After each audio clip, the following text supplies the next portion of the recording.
Okay, so it probably seems a little odd to be starting a Western Civ course with this type of discussion, but I think it's very important to understand that from the perspective of modern world history, in 1500, the idea that so much of our world would be dominated and culturally constructed around the Western European societies of the 1500s was virtually impossible for anyone to believe.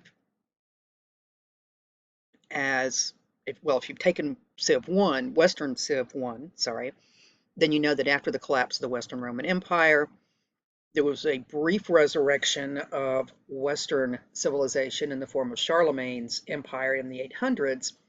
But then after that, uh, Western Europe was pretty much the backwater of the rest of the world. And that's kind of why I wanted to start with this as the idea.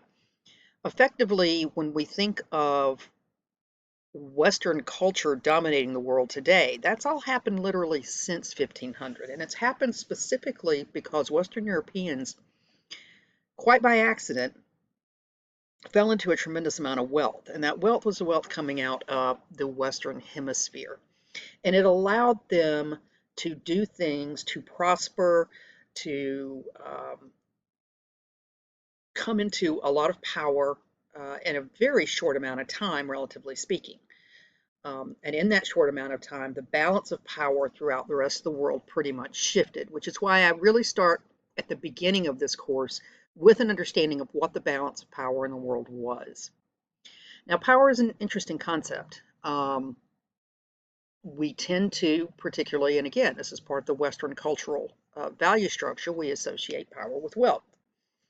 And this is a byproduct of literally everything that happens between 1500 and basically the Enlightenment period, um, and the rise of capitalism as the major form of, uh, of the economy, of economic wealth. I mean, there are historians who will argue with you and economists who will argue with you that capitalism um, starts well before that. But certainly in the 1500s, with the rise of um, joint investment banking, we get what is really referred to as capitalism. And a lot of what this was an elevation in the standard of living for a group of people that we today refer to as middle class. And these were principally merchants. And where the West comes from this as being different from everywhere else is that through this slight rise in disposable income in a group of people that literally were centered around cities. There were mostly merchants, there were some artisans, there were some professionals like lawyers and architects. Um, this group had the disadvantage of hitting what we would think of today as a glass ceiling because of the nature of feudalism, which is also um, structurally changing by this point in time. These people couldn't go any higher. Under the feudal system, you had to be born into certain families, the noble, the aristocratic, in order to inherit land. So effectively, these people in this emerging middle class were accruing disposable wealth, disposable money, not massive amounts of it because they couldn't own great tracts of land. But they were accruing enough that they wanted to find ways to make more of it. And so starting literally with the Dutch, who created this idea first, but then it transferred pretty quickly, principally to Britain, and then spread to some other places. Um, they pooled, a group of them will get together and pool their money into um, accounts with which they would agree that they would either invest in boats and then the cargo on those boats, um, or other and crews and other things would be necessary to effectively attempt to get into the very lucrative trading networks along the Indian Ocean, which is part of why I had you watch the John Green video, because this is literally a lot of these Western Europeans are trying to do. All right, but before we get to that, let's start first with this whole idea of who the average person is. Um, this is the question that I ask you. I'm going to go through it structurally this first time so that you can actually see what I'm looking for, right? So here's the discussion question. The required readings for it, come here. Your required sources were the Frankopan piece I had you read from Silk Roads, the 3 crash course videos, International Commerce, Snorkeling Camels, the Indian Ocean Trade, the Mughal Empire and Historical Reputation, and the Rise of the West and Historical Methodology. And then I also had you you were required to watch the Incan origins. And one of the biggest reasons for this is because I wanted you to have the perspective and the understanding that we're talking about the world at this starting point. It's not just Western Europe. It's not just Eurasia. It's literally, the world. Who is the average person? And when I use the word required, what I mean by that is that you have to use them in the course of your top post. Each one of them must be cited internally, and I'll show you that again in a minute. And then they need to all be included in the works cited. So all 4 of these should have been in your top post, right? You should have you should have either quoted, or all 5 of these, I'm sorry. You should have either quoted or referred to all 5 of these in the course of writing that top post. All right. Other sources or other requirements, you had to have the APA citation, and a lot of you did not actually use what I refer to as internal citation. So I want to make sure we understand that they're 2 different things. Your works cited, of course, which almost all of you did do, a few didn't, but most of you did, is the list of works that you've actually, and it's in the name, cited, right? Ones you've actually referred to. But internal citation is that citation. It is where you have at the end of a sentence, such as the example I give you here, Frankopan argues that while the Mongols could be vicious and mass killers, under their administrations the Mongol Khanates were some of the most prosperous and safe areas in Eurasia. All right, that little thing next, right here, this is an internal citation. That is because from pages 174 to 182 in Frankopan, that's exactly what he talks about. So an internal citation directly refers to the author or the creator of the source that you're using. If it had been one of the videos, it could have been Vlogbrothers. Some of you use Crash Course. Technically, you're supposed to use the producer's name for videos. And I refer to them as being produced by the Vlogbrothers. That's Hank and John Green, for those of you who don't know. Vlogbrothers, the date, and since with the videos, it is they did a bunch of them in the same year, you actually want to try to put as close to the actual full date as you can. And if not, if you're using multiple ones of them produced in the same year, then you also put the title. And then, and I'm not requiring this for this class, but later as you get into higher levels of college, if you're using a video, you're also supposed to put the timestamp of when the actual reference is that you're using. So I'm not going to require you to do that. You can just generally refer to the videos themselves, but that's how you would cite it. Okay, so this is your works cited or your internal citation, and the reason that it is in the structure is because later, let's say I'm reading through your discussion posts and you use a very interesting multimedia that I want to know what it is. Well, I can look at the name here, go directly to your works cited, and it'll match, and I can find it, right? It'll tell me Frankopan, Peter, Silk Roads, New History of the World, 2015, right? It matches the date and everything the same way. All right. So your APA citation is required, as well as a multimedia component that you find yourself. And what I mean by this is it is not something I've given you. It's not one of my recommended videos. It's not one of my recommended readings. It's something you go out and find on your own. And the reason for this is that this is going to help you individualize your posts. Let's say that you were reading the works, the required sources, or watching the required sources, and you became interested in this whole idea of who the Mughals were. So you either go to YouTube or you go to Google itself and you type in Mughals, How are they related to the Mongols? Because the word Mughal literally comes from Mongol. This was a uh, dynasty that was related effectively to Genghis Khan's family, right? And in the course of talking about India and the power that the Mughals had, you uh, introduce that source and you say, my multimedia component is this essay about how tolerant the Mughals were initially of Hinduism, and how, because they were of Mongol descent, they believed that the only way you could practice the Mongol religion prior to their conversion to Islam, was through actually being from Mongolia.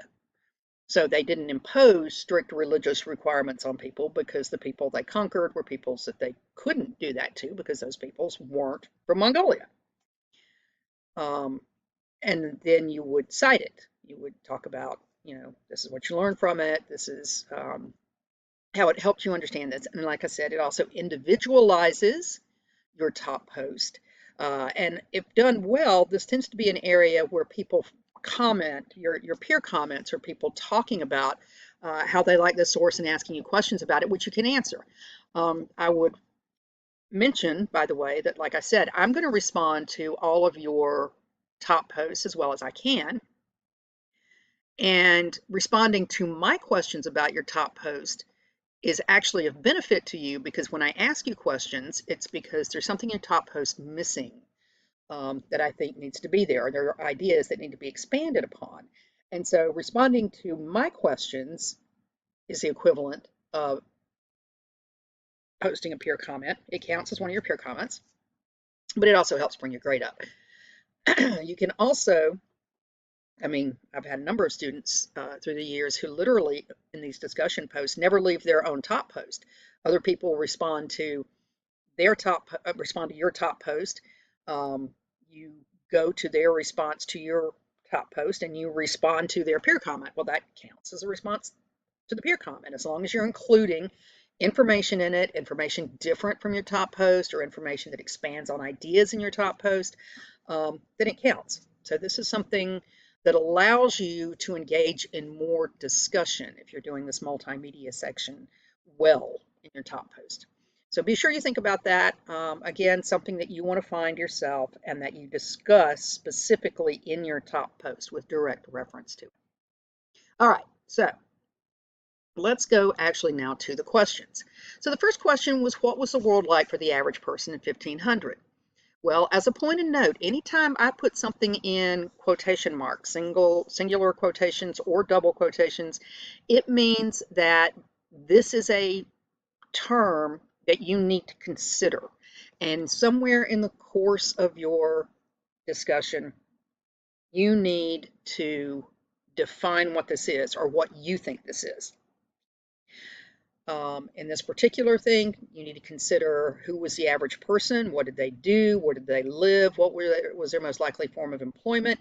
And this is universal in well, not universal, this is global in 1500. We're talking about literally the average person in 1500. So the average person in 1500 means you got to think about what the world was like in 1500, which means thinking about the fact that in 1500, pretty much no matter where you were in the world, it took 75 to 80% of the population to grow the food that was necessary to feed everyone. So the average person in 1500 was an agricultural worker. If they were in Western Europe, they were probably a serf or a peasant. If they were in India or China, they were probably a peasant as well. If they were in the Incan Empire or the Aztec Empire or anywhere in North America, they were definitely someone who was working the land or finding some other way to feed themselves and to feed their families and the people around them. So for the most part then, they grew food or they took care of domesticated animals. They lived rurally because in order to grow food, you had to have land. You had to be on the land. In Western Europe, you would have been somebody tied to the land.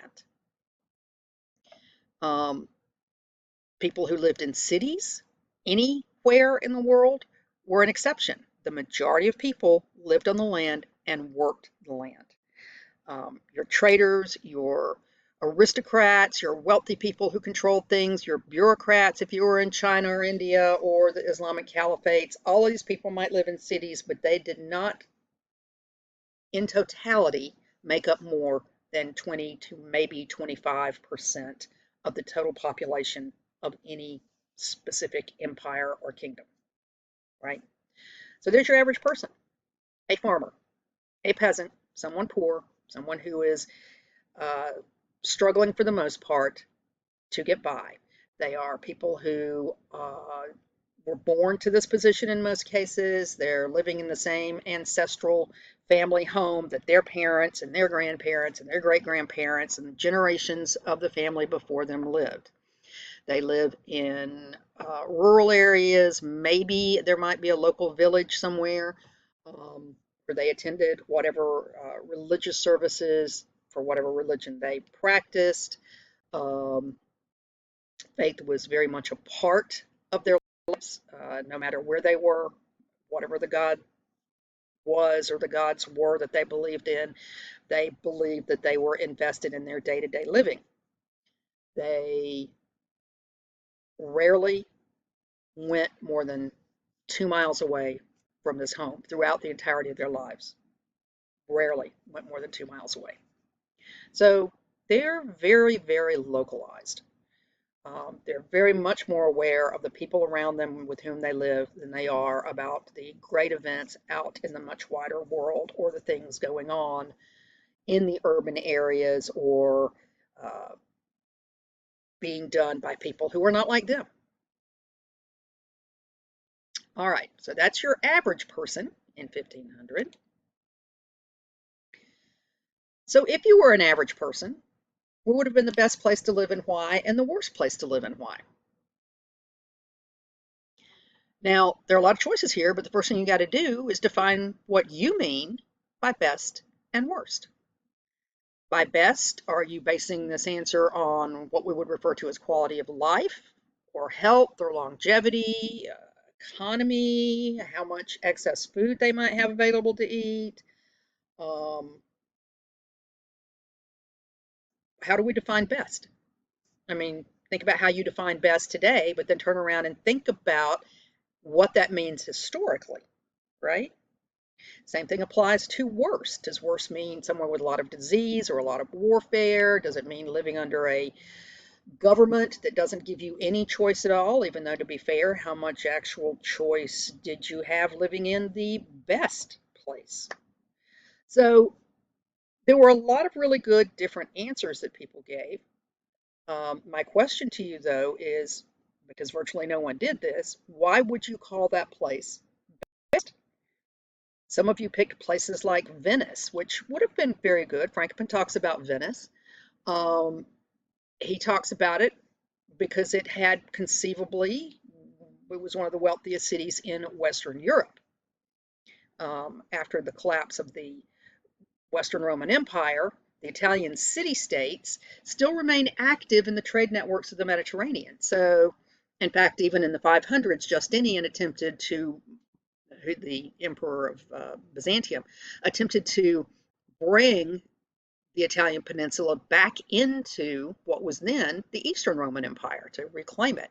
But things kind of fell apart. There was a plague, there were some other problems going on. So the Italian city-states remained basically independent and still participated very actively in trade in the Mediterranean. And in fact, at the point in time that Frankopan's talking about Venice, he's talking about how this long distance trade was going on across the Mediterranean with the Ottoman Empire, which was one of the Islamic caliphates that had one of the highest standards of living. So again, you're looking at the average person, and a lot of you talked about these places where there seemed to be more wealth and more trade, but how does that benefit the average person? This was a link I couldn't get a lot of you to. What is the link in that? And the actual link in that is that even though these people living in rural areas probably never get the silks coming from China or the spices coming from India, it does allow them access to more of the things that are produced close to them. It also means that they're probably paying maybe not as much in taxes as people in other places because governments tend to tax wealth as well. Um, it will affect them in some ways, and some of the ways are good and some of the ways are bad. But for the most part, um, the average person would have some benefits from the wealth accruing towards the higher levels of the society, right? And a lot of that would come out of medicine and technology and things that would help to make their lives a little bit better, live a little bit longer, again, depending on what your definition of best and worst is.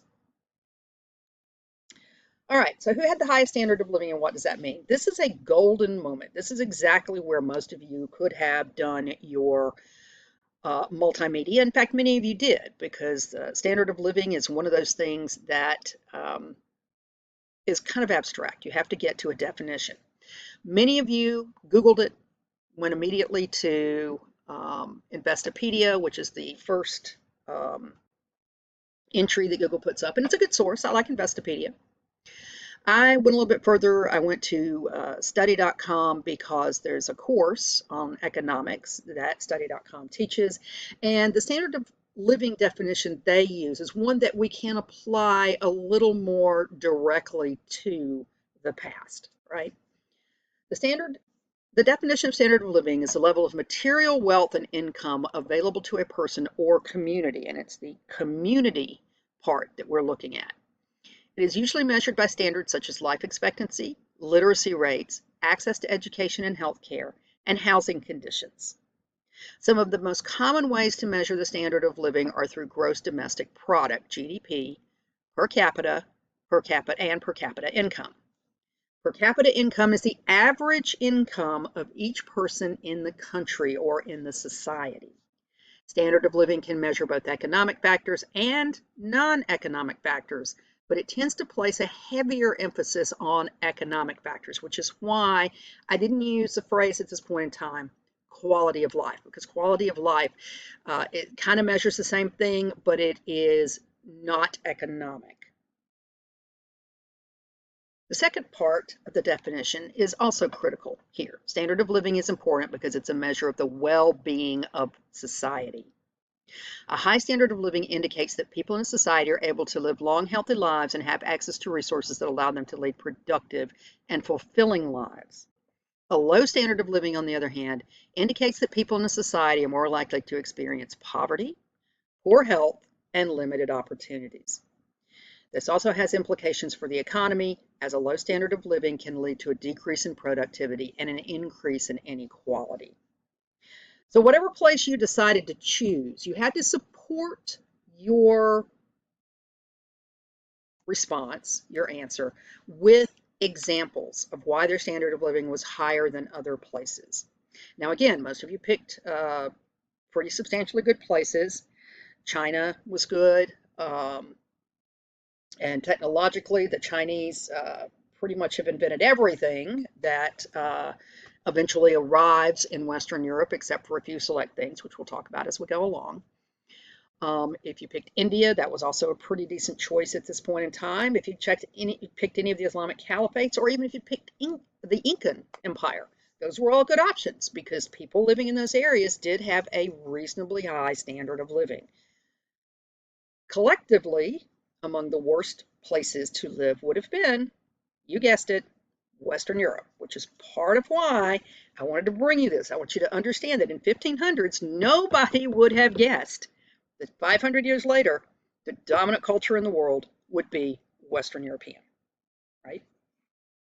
All right, so how did Western Europe compare to the rest of the world? And this is exactly where I was going with this. Frankopan talks about it in chapter 11 and in chapter 12. With the exception of the Italian city-states, most of Western Europe was still struggling to consolidate politically and economically. If you have the Wisner-Hinks textbook and you read that first chapter, it would have told you much of the same thing. If you have any, well, if you, even using the world textbooks. They would tell you the same things. Kings were competing with their aristocrats for power.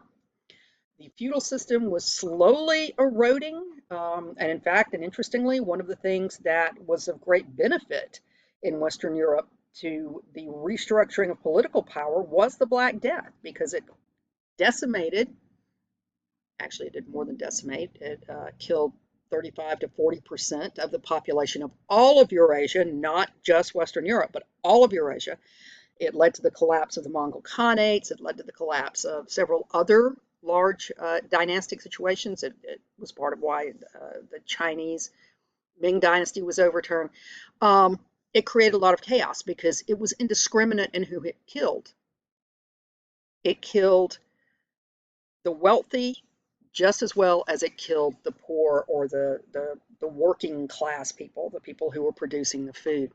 And because of this, it leads to restructuring in almost all societies. And it is through this then that Europe, which is what we're talking about now, began the process of moving out of feudalism, moving out of the feudal age, and into the beginnings of the bureaucratic structures that were operational in all of the other empires that had been at the top of the list that in the 1500s.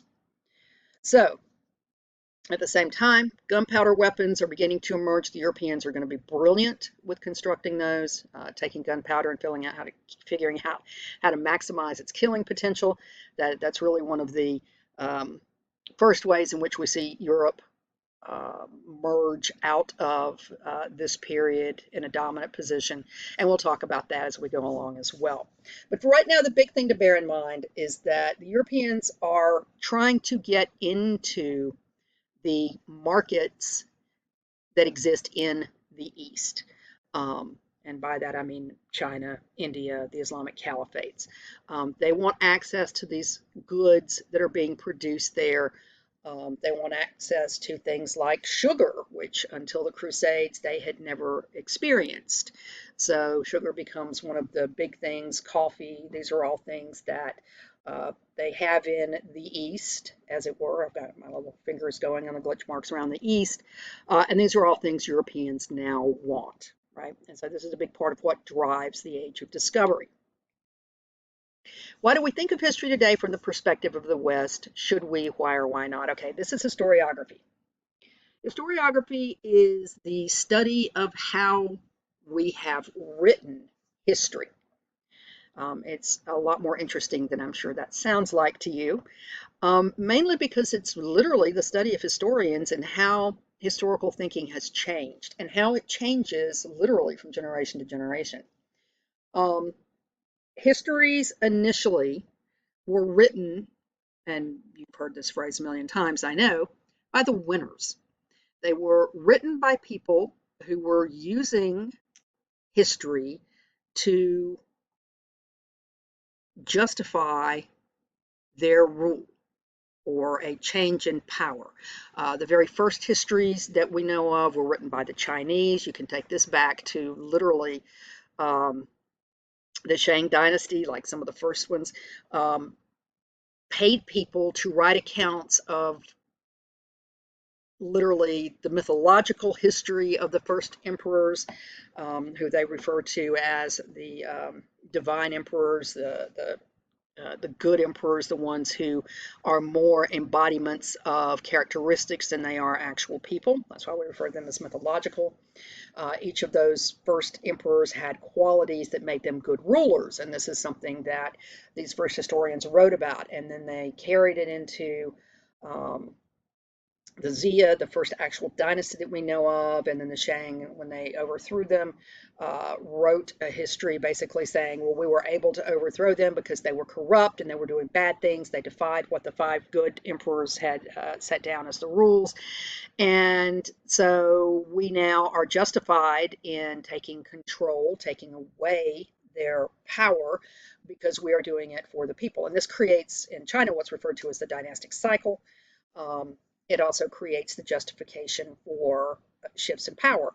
And from the historical past forward, from that period forward, most all other societies have done something similar. When we talked about the ancient civilizations in Sumeria, Babylonia, uh, Acadia, um, all the ones in Mesopotamia, and even later going into the Greeks and the Romans, they all justified their governmental forms and their rulers based on their power and what they did for the people, how under their rule or their reign things were better.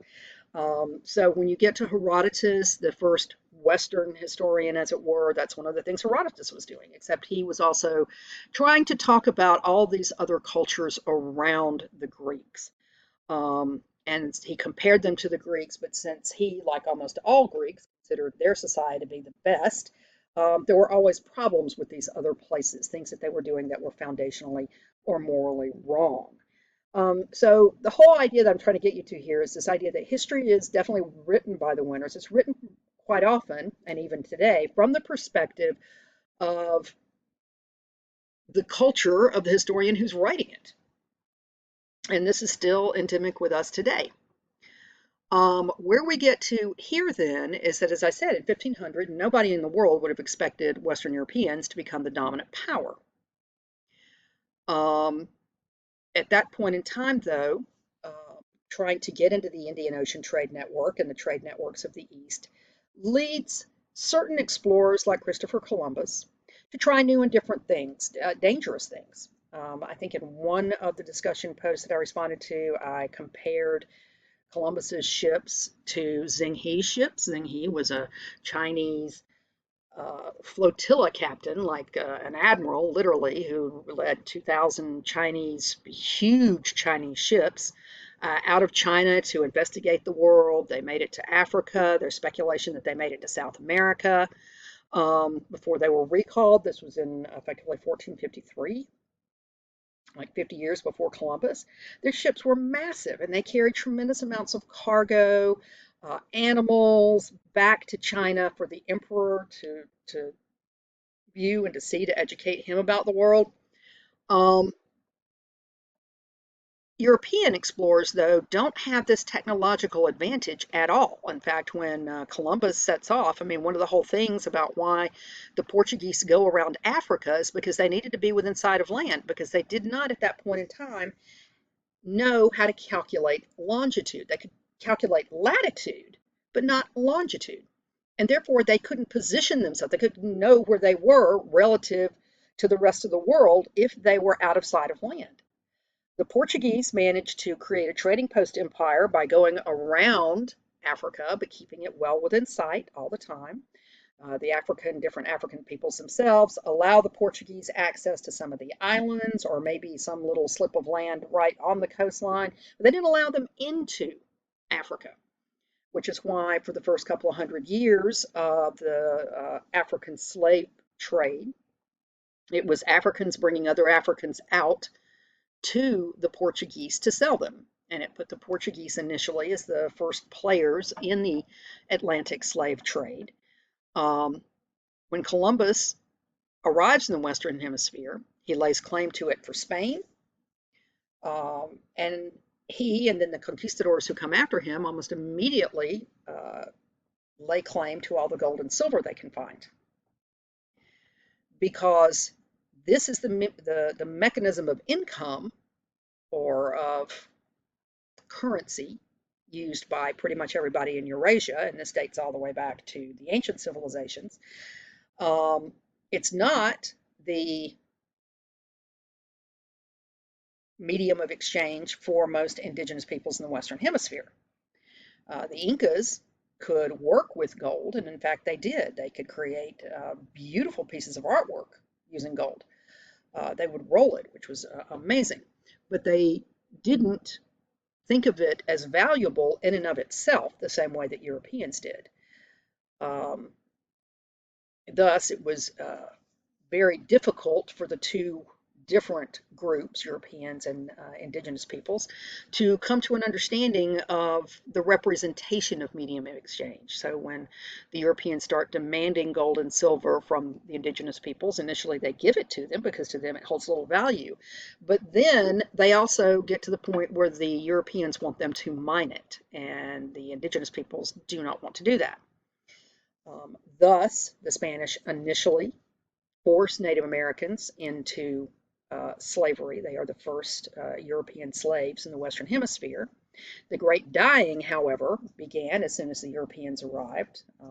And all of your textbooks will talk about the huge numbers of Native Americans who died because they had no immunity to European diseases, having been cut off from Europe for tens of thousands of years, and having been cut off from domesticated animals that the Europeans had. So when the demand for labor began to rise, the Spanish turned to the Portuguese and started buying Africans from them, beginning the transatlantic slave trade. And this will be picked up by pretty much all the other Western Europeans who come to the Western Hemisphere to lay claim to it. So the wealth flowing to Spain and Portugal elevates those monarchies into empires and begins a competition among all the other Western European polities, the British, the French, the Dutch, the Russians, to also try to lay claim to some part of the Western Hemisphere to create wealth. In the process, this competition among the different European peoples expands into technological competition. This is where we get the elevation of gunpowder to serious weaponry. It's where we get the persistence and constancy of wars in Europe, and those wars bleeding out into everywhere else that these peoples and their colonies touch each other. And also, eventually, it leads to the Western empires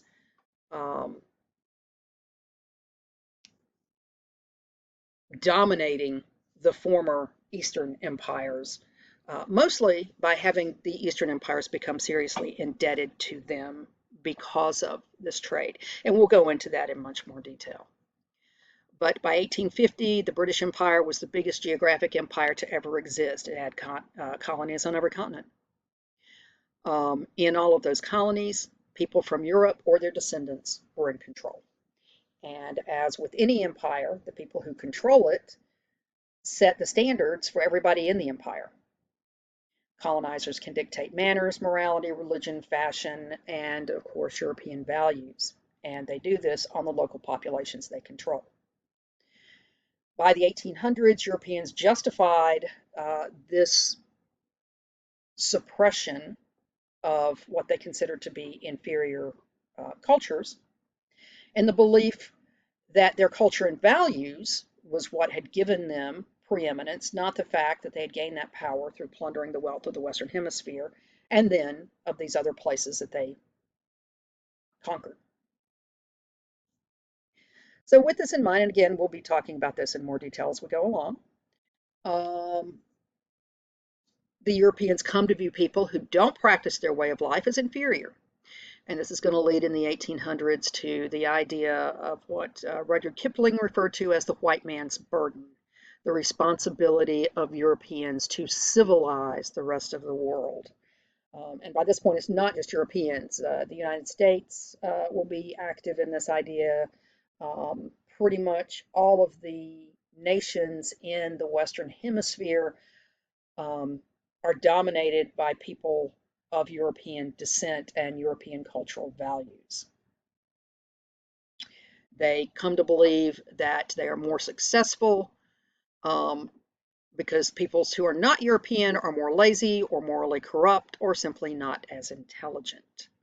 And thus, the way that history becomes taught is through the way the Western world teaches it. And by this we mean Europe, the Americas, those societies in which Europeans and their descendants were in control. who have all basically become the winners who write the history. Now, there's been a pushback against this in recent years, starting effectively with the civil rights movements in Western societies in the 1960s and 70s. People of different races and ethnicities, people from non-Western societies began to challenge this idea that the West was inherently superior. They also began to question whether the West could have become this powerful without the process of plundering other peoples and other areas, geographic areas. Um, these peoples, again, ethnic minorities, um, racial minorities, uh, women, and other genders, people of non-heterosexual sexuality, people of different cultural and even of different religious beliefs in Protestantism began to want their own histories and to begin to find access to studying their own histories by way of entering the academic world itself. We began in the 60s and 70s, and definitely in the 70s and 80s, to see more historians entering college and teaching in colleges throughout the Western world who were not European male. The histories that they write or wrote then and still write are considered to be social histories because they are looking at people's, well, the main forms of history that were written and studied prior to this period were political, military, economic, and religious. But these peoples create a whole new field of history called social history, which has now become actually one of the more dominant forms of history and pretty much what we're going to be looking at. They are people who are studying history from below, and what this means is histories of people who were marginalized by big history of the Western control of the world. And it's pretty much the history that most of us today are actually more interested in. It's led historians today to study world systems and regional systems, particularly for the transmission of ideas, cultures, and culture itself, cultural values. Many also argue against the supremacy of the West by studying other areas of wealth and power.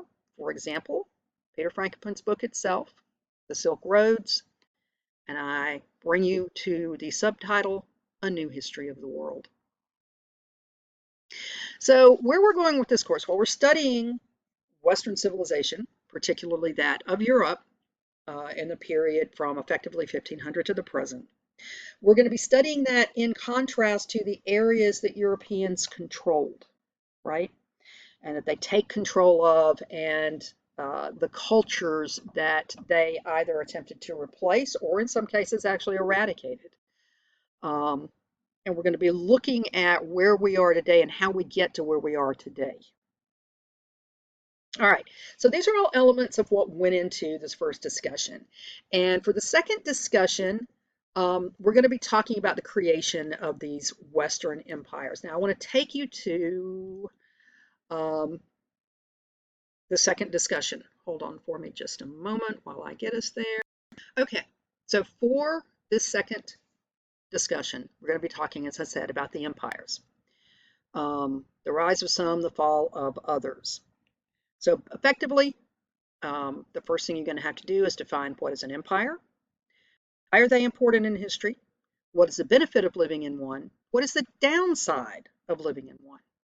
Do they exist today? And if so, how do they compare to those of this time period? And by this time period, I mean the 1500s. Who benefits from empires and why? What effect do they have on, and here you go, notice, this is in quotations, the common person of the time and why. All right, so for this one, you don't have as many required resources. You have to have your multimedia component, and I will reiterate, it cannot be from Wikipedia or any open source website. You need to be using either an academic piece or something that's coming from an academic website or a video that you find. Again, this is something that you find on your own. It cannot be something that I've put there, and it can't be the same thing you used last week or any previous week. You want something original for this. Citation as always is mandatory, just like I showed you at the beginning. I have updated our webpage now so that it also gives you the Wiesner-Hanks readings if you bought Wiesner-Hanks, or for Western Civilization itself, there is a free book available online, the Brooks Western Civilization and Concise History. I have the links here, Chapter 8 and the English Civil War and the Glorious Revolution. These are free Western Civ focused things that you can use, or if you're using one of the World Survey books, you can continue to use those chapters. And again, those quarters. And of course, down here at the bottom, Frankopan chapter 12. All right. I have a couple of Crash Course World videos linked on the content page you can look at, but this is the beginnings. Now, I want to be sure we're all clear. I'm not going to have a chance to grade this first discussion until over the weekend. So do not, if you see a grade in the grade book, it's not accurate because I haven't entered any grades yet. I haven't even had a chance to consolidate them all because I have to go through and copy and paste your top post into a new file and then all of your responses, and then I grade it using the rubric that is in the most important stuff content page. If you have questions, email me. But again, I encourage you to do as many of these as thoroughly as you can and to bear in mind what I'm saying in these videos about how to do them. There's a lot of different ideas in these readings, so there are a lot of different ways to approach any of these questions. The biggest thing is to be sure that you give a lot of historical examples and support from the textbook that you're using or from the other required sources, Frankopan particularly. You want to be sure that you're supporting your ideas with actual historical examples. All right, if you have any questions, email me, and I'm also going to send out a revised syllabus that just has the Wiesner-Hanks structure in it so that you can see it and the Brooks book. So, all right, let me know if you have any questions, and I look forward to seeing discussion 2.